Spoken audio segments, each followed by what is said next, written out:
Welcome back, everybody, to another deep dive. This time, we're really getting into the book of Nehemiah, Oh, yeah. chapters 10 through 13. Okay.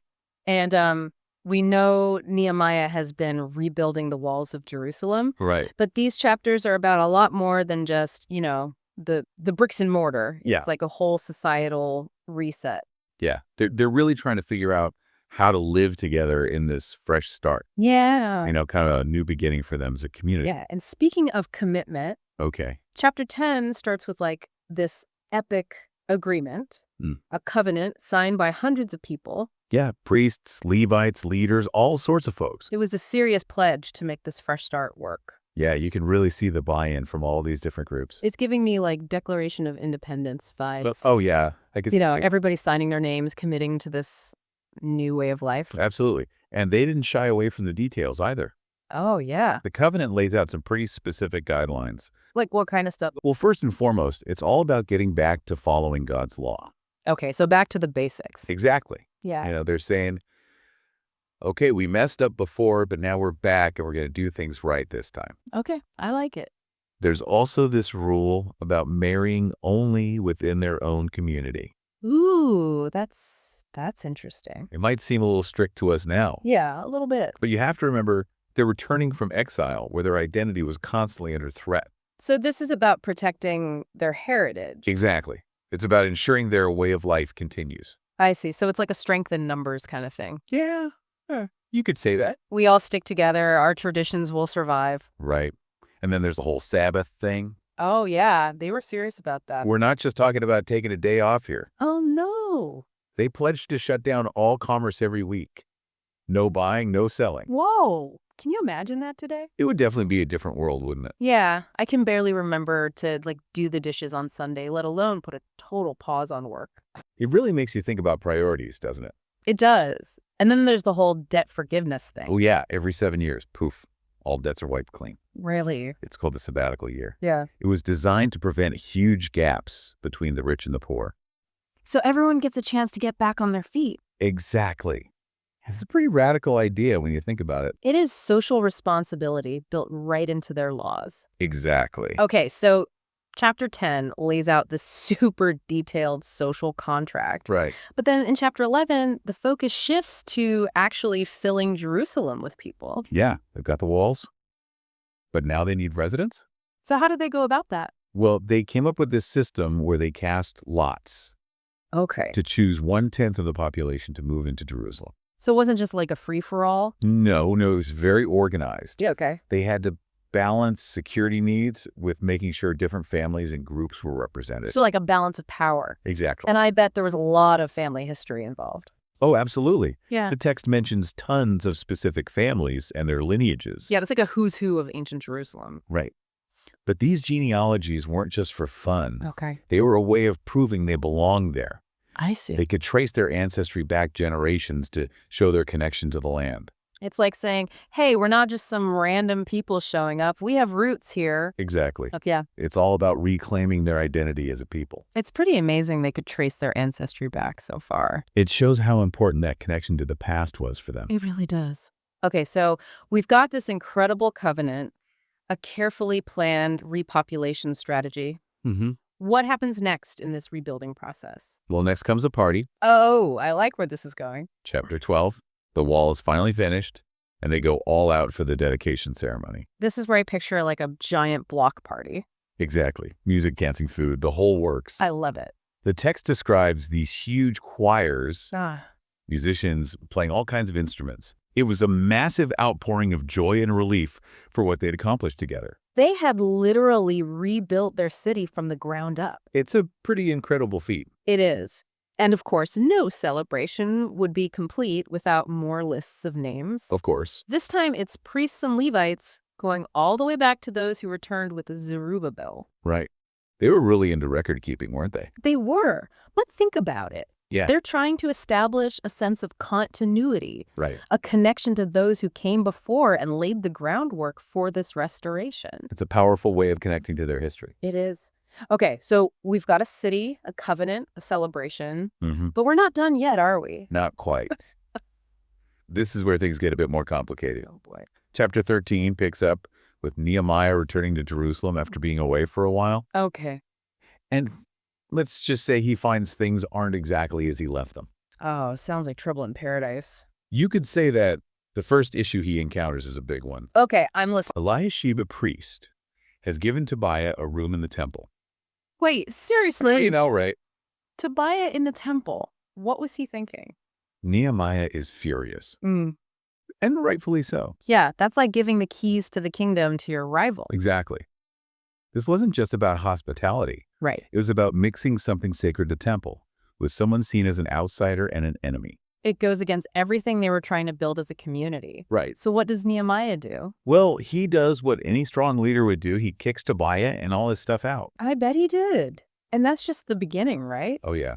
He also finds out that people have stopped paying tithes. Ah, The Levites aren't getting their proper support. not good. And to top it all off, people are openly working on the Sabbath. You know, you can really feel Nehemiah's frustration here. Yeah. He poured his heart and soul into this rebuilding project, and it's like he's watching it unravel. He saw these issues as eroding the foundation of their community. It's like he's saying, hey, we made a deal here. Remember that covenant we all signed? Exactly.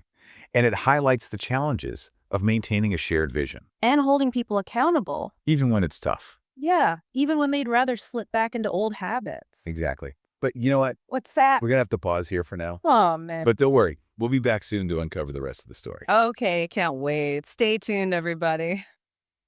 Welcome back to our deep dive into Nehemiah. Before the break, we were talking about Nehemiah coming back to Jerusalem and finding things, well, not exactly how he left them. Right, Tobiah in the temple, people slacking on their commitments. It's like a whole different city. Right. It's kind of wild how even after all that work, rebuilding things can still slip away. Yeah, it really shows how important leadership and accountability are. For sure. And speaking of challenges, Oh, yeah, Nehemiah had one more big issue to deal with. he did. And this one's a bit controversial even today. Okay, lay it on me. It's all about intermarriage. Okay. In the last part of chapter 13, Nehemiah finds that a lot of the Jewish people have married people from surrounding nations. Like Ashdod, Ammon, Moab, places like that. Okay, and how does Nehemiah feel about this? Well, let's just say he's not thrilled. The text says he quarreled with them and cursed them and struck some of them and pulled out their hair. Yeah, it's a pretty intense reaction. It's a bit much. It is. But it helps to think about the context. Okay. They'd just come back from exile, rebuilt their city, reaffirmed their covenant with God. Right. Maintaining their identity was crucial at this point. So it's not just about who they're marrying, but what it represents. Exactly. It's about protecting their heritage, their way of life, Nehemiah was worried about the influence these foreign spouses might have on the community. especially on the children. Right. The text even mentions that some of the kids were growing up speaking other languages. Yeah, to Nehemiah, that was a sign of losing their identity. It's interesting, though, how even something as personal as marriage can have such a big impact on a community. It's a reminder that our choices have ripple effects. It makes me think about how we deal with similar issues today. Well, you know, debates about immigration and assimilation. Right, or even how much we hold on to traditional values versus embracing new ideas. Exactly. It's a balancing act. It is. How do we preserve our heritage while also adapting to change? It's a tough question. It is. And there's no easy answer. Well said. Okay, so we've covered a lot in these chapters. We have the covenant, the repopulation, the celebration, and now this whole issue of intermarriage. As we start to wrap things up, what would you say are the big takeaways from our Nehemiah deep dive? For me, it's the sheer dedication and unity these people had in rebuilding their community. Yeah, that epic covenant in chapter 10, the meticulous record keeping, the pure joy of dedicating the wall. It all points to a deep desire to restore what was lost. It's really inspiring to see them come together despite all the obstacles. It is. But we also have to acknowledge the challenges they faced. Right, like Nehemiah's leadership style and his anxieties about outside influences. It raises questions about authority and inclusivity and how we balance tradition with change. So it's not just a happy story about rebuilding. No, it's a complex look at what it takes to build a community. And those questions about identity, belonging, and responsibility are still relevant today. Absolutely. But for now, let's take a moment to reflect on everything we've talked about. Okay, sounds good. We'll be back in a minute to wrap up our deep dive with some final thoughts. It's crazy how these stories from like thousands of years ago still kind of resonate with us today. Yeah, isn't it wild? I mean, we're not building physical walls like Nehemiah did, Right. but we definitely build walls in other ways, you know? Oh, absolutely. Walls in our families, in our communities, even within ourselves. Yeah, like walls of fear or prejudice or just like plain stubbornness. Yeah, and just like back then, those walls have consequences. Totally. They shape like who we let in, who we push away. And ultimately, the kind of world we create. And it's tough sometimes, right? Like figuring out where to draw those lines. Yeah, it's a constant balancing act. Like, how do we hold on to the things that matter to us, like our Yeah. traditions and values, Mhm. but also stay open to new ideas and new people? Exactly. It's a tough question. It is like, who gets to decide where those lines are drawn? Right, because sometimes the lines we draw to protect ourselves end up excluding others. Yeah. And maybe we don't even realize we're doing it. It's like we're trying to build a fortress instead of a welcoming space. It's so easy to get caught up in like security and self-preservation. It is, and we forget about connection and compassion. Right.